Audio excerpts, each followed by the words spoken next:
여러분 반갑습니다. 이번 시간은 영화로 출시된 아이로봇 잠시 감상하시고요. 우리 일상 주변에 가까이 다가온 로봇, 인공지능, 복제 연구에 대한 얘기를 나눠보고 이러한 것들로 인해서 얻게 되는 이익과 또 받게 되는 불이익에는 어떤 것이 있을지 함께 얘기를 나눠보겠습니다. 21세기 테크놀로지의 발전으로 로봇은 최고의 전성기를 맞이하는 듯 합니다. 사물 인터넷과 빅데이터 기술의 발달로 인해 어디를 가든 주변에 있는 로봇들에 의해서 자신의 상황에 맞는 개인 맞춤형 서비스도 제공될 것인데요. 가정에는 가사 로봇이 있어서 간단한 모닝콜이나 즉각적인 지식 정보를 제공하고 그 일을 수행하게 될 것입니다. 자율주행, 드론의 기술이 더욱 다듬어지고 법규가 완비되어 음식 배달, 온라인 주문 상품 배달, 또 일상의 택배 업무, 하늘의 길을 통한 자율주행이 가능한 비행 로봇이 점점 더 발전하게 될 겁니다. 또한 공중에서의 감시나 실종자를 수색하고 기상 측정 또는 공공용 혹은 군용으로도 비행 로봇의 활용폭이 더욱 넓어질 가능성이 있습니다. 현재까지 로봇 산업은 의료용, 조난 구조용, 군사용, 탐사용과 같이 중대형 로봇을 중심으로 활용이 되어 왔지요. 일반 가정용 로봇은 진공 청소기 등과 같은 초보적인 응용 단계라고 볼 수 있습니다. 향후 지능형 로봇은 현재 휴대폰과 자동차와 같이 개인용 제품으로서 퍼스널 로봇 시대를 선도하게 될 겁니다. 우리나라가 세계 시장에서 앞서 나가는 IT 분야의 전자, 기계, 정보 기술들을 일반 가정용 로봇의 요구 사양에 맞추어 접목시킨다면 지능형 로봇 산업은 우리나라에 있어서 미래에 큰 발전이 될 것임에는 분명합니다. 5월 가정의 달을 맞아서 어머님, 아버님께 드릴 선물 혹은 뭐 자녀를 둔 분들이라면 아이들을 위한 선물 뭐 할까 요즘 고민이 참 많으실 것 같아요. 선물이라는 것도 시대에 따라 좀 달라지기도 하고요. 부모님이나 아이들이 원하는 선물도 이에 따라 좀 바뀌기 마련인데요. 마이범? 네, 무슨 도움이 필요하신가요? 똑똑하구나. 천만의 말씀이에요. 가벼운 치매를 앓고 있는 어르신들을 위한 돌보미 로봇입니다. 경증 치매 환자들이 잊기 쉬운 것들, 그러니까 뭐 오늘의 일정이라든지 약 먹을 시간 이런 정보들을 전달하고요. 화장실을 안내하는 이런 역할까지도 담당하고 있는데요. 정보를 미리 입력해 놓으면 뭐 가족들, 손주들 이름까지도 답변해 줄 수 있는 그런 역할을 하는 돌보미 로봇입니다. 칭찬을 해주면 표정이 막 밝아지더라고요. 네. 사소한 대화도 가능한 거 보니까 그러니까 어르신들이 좀 일종의 뭐 강아지 키우는 재미로라도 데리고 다니면 괜찮겠다라는 생각이 들어요. 어느 정도 이게 정서적인 기능까지도 담당하고 있는데요. 로봇이 어떤 심리적인 안정감을 준다 이런 인공지능에 단순히 어떤 정보를 묻는 것을 떠나서 속마음을 털어놓을 수 있다. 미국 남가주대학 연구팀이 상담을 받으러 온 사람들의 어떤 표정이나 언어 패턴, 동작 이런 것들을 분석해서 이 사람의 상태를 파악할 수 있는 인공지능 챗봇 엘리를 개발을 하고 실험을 한 건데요. 좀 재밌는 결과가 나왔습니다. 사람들이 인간 상담사에게 보다 이 로봇, 인공지능 로봇 상담사에게 조금 더 진솔한 자신의 속마음을 터놓는다라는 거였어요. 우리가 정말 가족들에게 혹은 친구들에게도 이야기하기 어려운 이런 비밀 같은 것을 인터넷에 익명으로 자문을 구하는 경우도 있잖아요. 이런 같은 맥락이라고 보시면 되겠습니다. 이런 이유로 실제 신비치료 현장에 활용할 수 있는 이런 인공지능 로봇이 속속 개발되고 있습니다. 또다시 무한한 간격을 소모하면서 A씨는 해답을 시행할 최선의 방법을 모색했다. 마침내 A씨가 말했다. 빛이 있으라.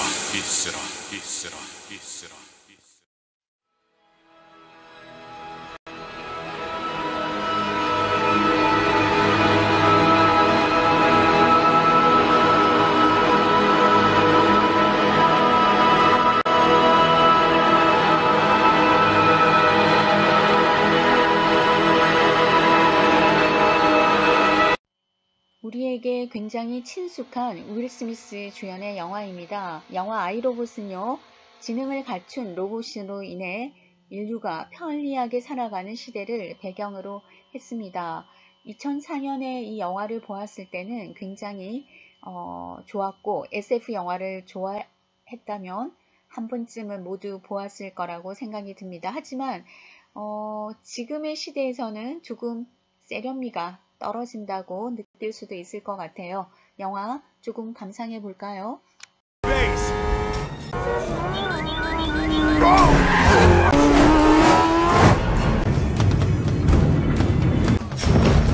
Please return to your home. A curfew is in the home. A curfew is. Return to your home immediately.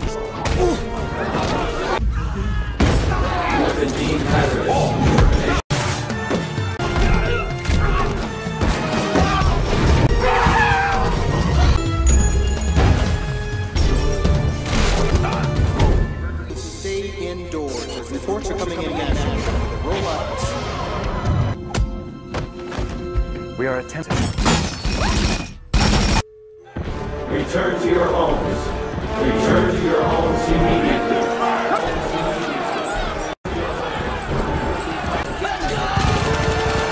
Return to your homes. You will be.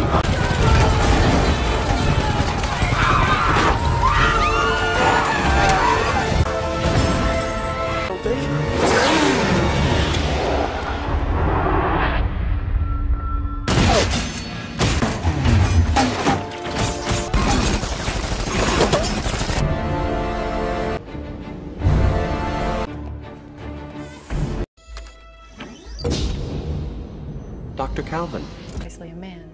Non-processed in his 880 steps.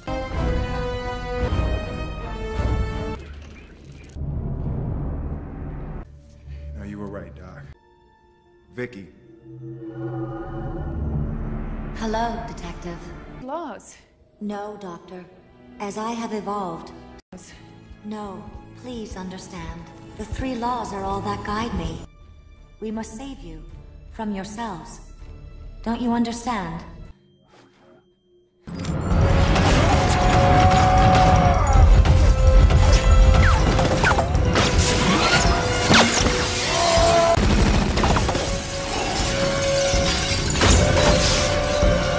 What just happened later? How do we shut her? Kill her. That's Vicky.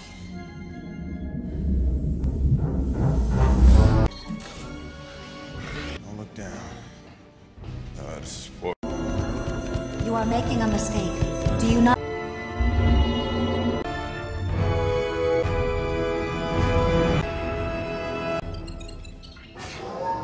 Okay. She's locked me out.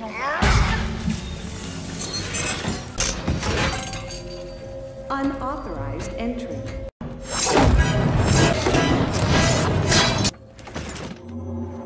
I will not disable this. I think he wanted me to kill you.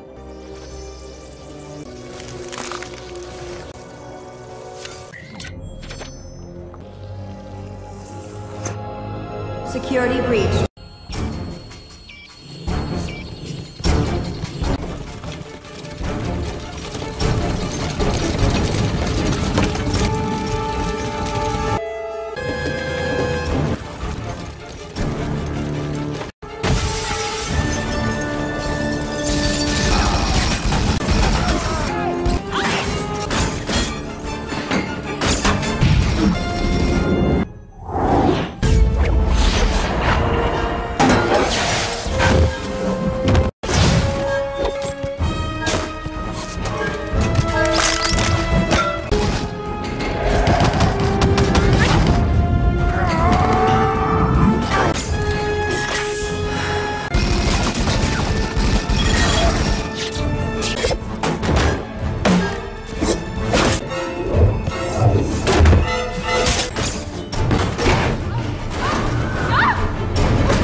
can we be of service?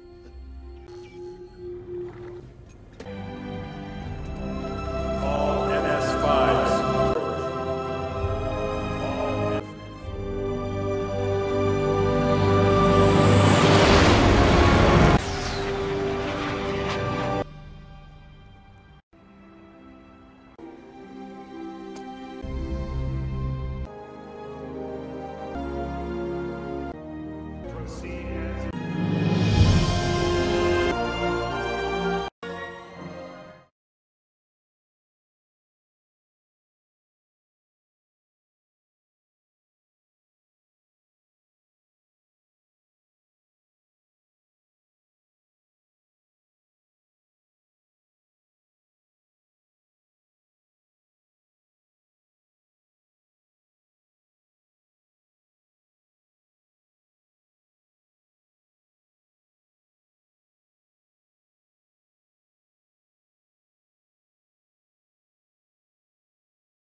영화 줄거리입니다.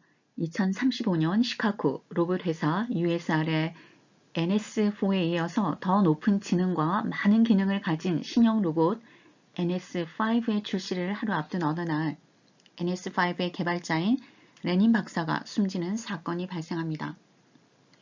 그의 죽음을 둘러싼 수많은 추측이 난무한 가운데 시카고 경찰 델 스푸너는 자살이 아니라는 확신을 갖고 사건 조사에 착수합니다. 끔찍한 사고 이후로 로봇에 대한 적대감을 갖고 있던 그는 이 사건 역시 로봇과 관련이 있다고 믿고 이 뒤에 숨은 음모를 파헤치려고 합니다.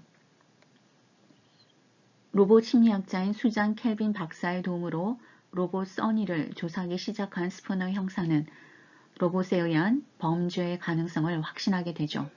하지만 레닌 박사의 죽음은 자살로 종결지어지고 은밀하게 사건을 추적에 들어가던 스푸너는 급기야 로봇들로부터 공격을 받게 됩니다. USR사의 슈퍼컴퓨터 비키와 NS5 로봇 중 하나인 써니는 이에 대한 해석을 달리하고 있습니다. 비키는 3원칙을 해석하여 인간 사회를 통제하고 인간에 대한 폭력 행사까지 가능하다고 해석하는데요. 이에 무조건 인간을 보호하는 구형 로봇들을 폐기하고 NS5 모델 로봇들을 동원한 인간 통제를 실행으로 옮깁니다. 반대로 써니는 인간 편에 서서 스푸너 형사가 비키의 작동을 중지할 수 있도록 돕습니다. 이 영화의 주제는 하이테크놀로지로 만들어진 로봇이 인간 생활의 모든 편의를 제공하는 경이로운 미래사회가 도래하지만 만일 로봇이 인간의 일을 대신하고 인간의 감정에 피드백을 보내는 상호 교류가 가능한 존재로 자리한 시대에서 그러한 상호 보완적인 신뢰가 무너진다면 그 질문이 바로 영화 아이로봇의 중심에 있습니다. 영화 중 가장 독창적인 로봇인 써니가 자신의 정체성에 대해 끊임없이 질문하는 과정은 인간이 근본적인 숙명으로 탐구하는 우리는 어디에서 왔고 어디로 가는가에 대한 존재론적인 질문과도 닮아 있습니다. 또한 영화의 모태가 된 아이작 아시모프가 주창한 로봇 제3원칙의 구현을 통해 휴머니즘이 과학에 어떤 식으로 반영되는지 어렵지 않은 철학으로 관객에게 전달하고 있습니다.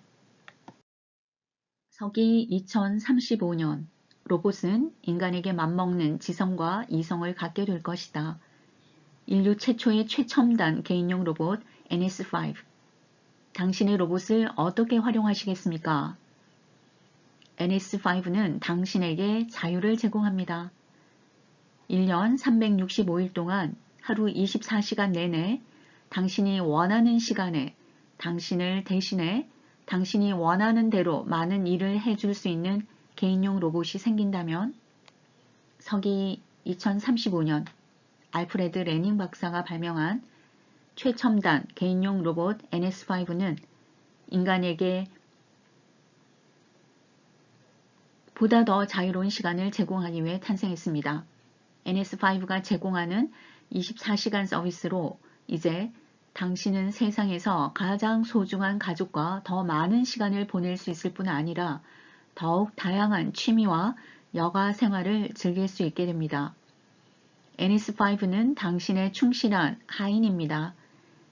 NS5는 이루 다 말할 수 없을 정도로 다양한 기능을 수행할 수 있는 독특한 소프트웨어를 내장하고 있습니다.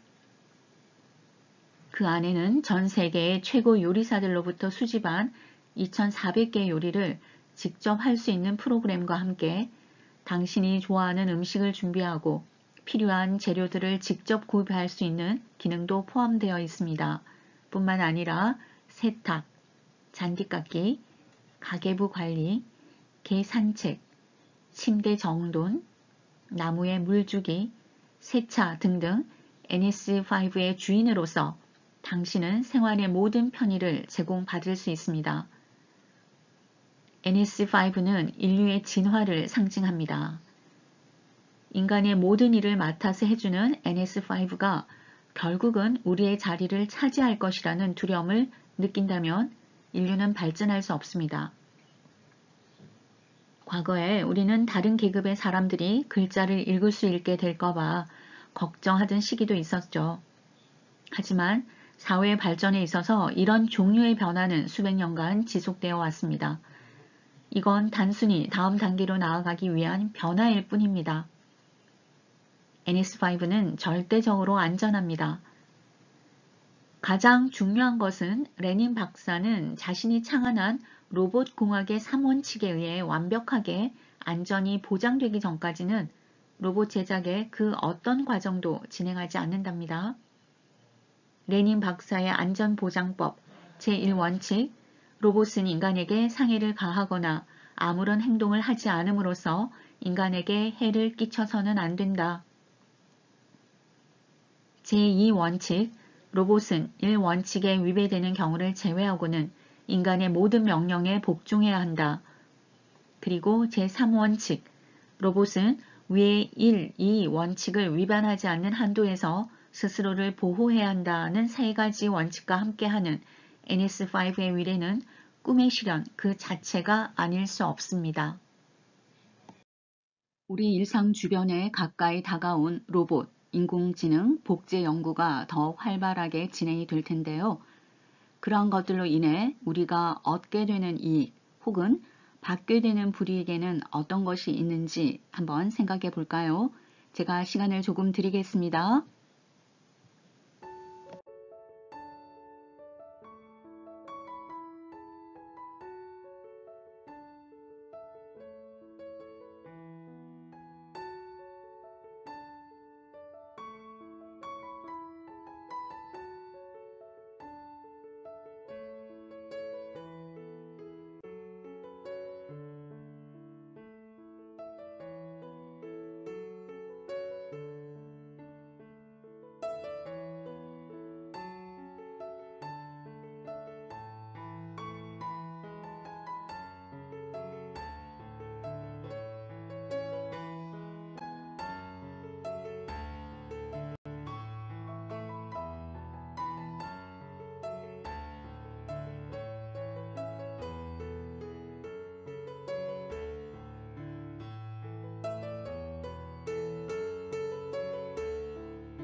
인공지능은 현재 실생활에도 가장 활발하게 사용되고 있는데요. 이러한 인공지능으로 우리가 얻게 되는 이익은 아무래도 편리함인 것 같죠. 제조업 등의 단순 반복적인 업무들은 기계가 사람 대신 수행하게 되었고, 제조업 등의 공장들은 스마트화되고 힘든 노동이 감소했으며 인공지능을 이용한 맞춤형 자동화 서비스가 가능해지고 있습니다. 이로 인해서 엄청난 편의성으로 삶의 질을 향상시킬 수 있습니다. 또 이러한 4차 산업혁명 관련 일자리가 많이 창출이 되고 있습니다. 이런 반면 우리가 받게 되는 불이익도 분명히 있죠. 4차 산업혁명 시대로 인해서 일자리가 창출되기도 하지만 인공지능이 발달되면서 고용 구조가 급변합니다. 그래서 2021년에는 약 700만 개의 일자리가 줄어들 것이라고 하죠. 단순 사무직이나 공장 등의 기계로 대체가 가능한 직업들이 우선적으로 감소되고 있는 추세입니다. 이렇게 된다면 미래의 나의 일자리가 없어질 수도 있다라는 걱정이 될 텐데요. 여러분은 이런 트렌드를 읽으시면서 여러분 직업에 대한 생각을 해 보시면 좋겠습니다. 또 4차 산업혁명으로 인공지능이 발달하면서 정보 네트워크로 개인정보가 새어나갈 위험이 상당히 있습니다. 이로 인해 사생활 침해 우려가 심화되고 있지요. 이러한 많은 이익과 불이익 사이에서 우리는 IT 기술을 올바르게 사용해야겠습니다. 인공지능은 앞으로 나이대에 맞춰 필요한 가사 도우미, 청소 혹은 몸이 불편하신 분들에게 치료 클리닉을 제공할 수도 있을 겁니다. 어린아이에겐 나이에 맞는 육아와 교육을 해주고요. 부모를 대신해서 아기를 돌보기도 하고 학생들에게는 시간에 맞게 알람을 울려주고 일정을 알려주면서 전반적인 학교 생활을 도와줄 수도 있습니다. 일하느라 바쁜 어른들을 위해서 집안을 청소하고 육아를 대신하고 퇴근 후에 여가 생활을 지원할 수도 있을 겁니다.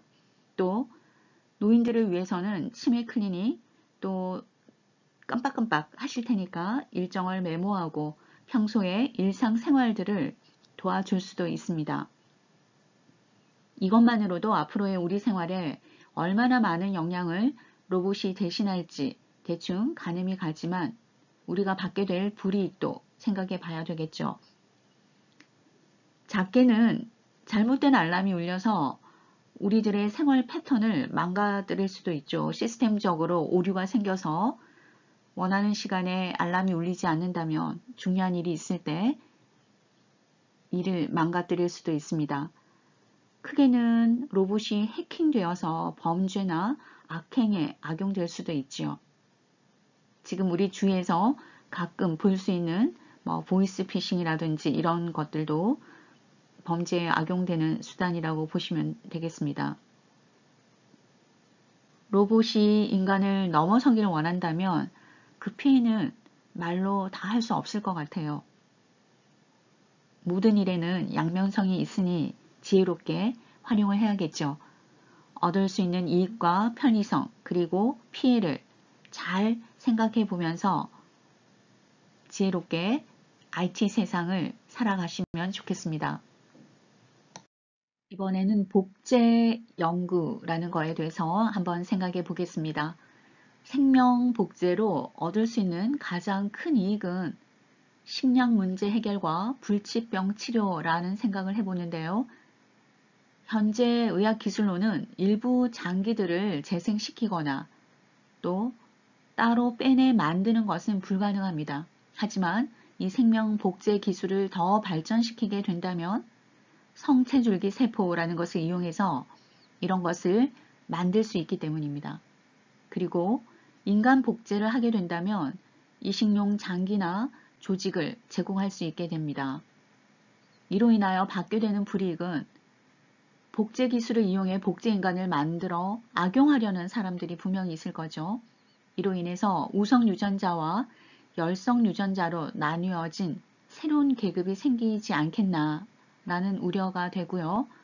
신분 차이, 빈부 격차가 더더욱 심해질 수도 있습니다. 그리고 가장 우리가 두려워해야 할 것은 인간의 존엄성이 무너지게 된다라는 것이고요. 종교적, 윤리적, 법률적, 사회적으로 큰 혼란을 야기시킬 것이다 라는 걱정이 앞섭니다. 현재 활발히 연구되는 복제 연구 중 한 분야는 바로 인간의 장기 이식을 복제하는 건데요. 이식용 장기 부족 문제를 해결할 수 있는 큰 장점이 있습니다. 이런 복제 연구 기술의 장점은 암과 같이 인간에게 미치는 질병에 대한 새로운 치료법의 개발을 더욱 확장시킬 수 있고 또 이러한 복제 기술은 인간의 생태계 파괴 영향으로 인해서 많은 생명체가 생태계에서 사라지는 것을 막을 수 있다는 장점이 있습니다. 하지만 조금 전에도 말씀드렸듯이 인간 복제라는 것은 기존의 가족 사회에 또는 부부 공동체의 해체 현상이 일어날 수 있고요. 가족 관계에 있어서 혼란이 야기될 수 있습니다. 생명의 존엄성을 해칠 수 있고 가족 사회를 붕괴시킬 위험이 있기 때문에 신중히 접근할 필요가 있습니다. 현재 인공지능 플랫폼 산업에 뛰어들지 않은 기업을 찾아보기 힘들 만큼 인공지능 분야는 눈에 띄도록 상용화되어 있고 깊숙하게 우리 일상에 스며들어 있습니다. 여러분은 어떤 인공지능의 이름이 생각나나요? 시리가 있고요. 또 빅스비, 누구 뭐 이런 광고를 텔레비전에서 보셨을 텐데요. 이런 인공지능 분야의 기술은 보통 스마트폰에 공통적으로 탑재되어 있는 기술이죠. 그래서 우리가 편리하게 사용하고 있습니다. 스마트폰에서는 주로 다른 사람에게 전화를 걸거나 문자 메시지를 보내는 용도로 가장 많이 사용하게 되는 것 같습니다. 이같이 인공지능으로 얻게 되는 이익은 생활의 편리함이죠. 여러분들도 스마트폰 없이 일상생활이 어려우실 겁니다. 우리의 삶 속에서 이미 전용 비서처럼 이런 편리함을 체험하고 있는 중이죠. 하지만 인공지능은 개인정보를 필요로 하는 기술입니다. 보안 업체들은 개인정보의 노출을 전부터 경고해 왔었지요. 인공지능, 교육용 스마트 장난감, 음성인식 기능을 가지고 있는 스마트 기기 같은 경우에는 사적인 대화를 해킹하거나 심지어 스마트워치 기기는 위치가 노출되기도 합니다. 그래서 사생활 침해, 범죄로까지 이어질 수가 있어서 대단히 위험한 기술입니다. 일상의 편리함이 오히려 일상의 위협으로 다가올 수 있다라는 것을 생각해 보셔야겠습니다. 이러한 사생활에 대한 위협이 혹은 기술 자체는 악의적 의도가 없다 하더라도 우리는 분명히 우리에게 위협이 된다라는 사실을 인지하게 됩니다. 인공지능 기술의 특징을 알고 인공지능 기술을 사용하고 있는 사람의 와이파이 신호를 잡아서 모든 정보를 해킹하고 또는 클라우드에 저장된 다양한 정보를 미끼로 악용해서 사람들을 위험에 빠뜨리는 문제가 일어날 수 있습니다. 이러한 불이익은 간과할 수 없지요. 그렇다고 이런 편리함을 무시하고 살 수도 없습니다. 그래서 지혜롭게 사용하는 것이 필요하다. 항상 보안 프로그램을 철저히 활용하시면서 편리함과 더불어 일어날 수 있는 불이익에 대비를 하시면 좋겠습니다. 이번 시간에는 우리 일상 주변에 가까이 다가온 로봇과 인공지능 복제 연구를 통해서 우리가 얻게 되는 이익과 받게 되는 불이익에 대한 얘기를 나누어 보았습니다. 여러분 강의 들으시느라 수고 많이 하셨습니다.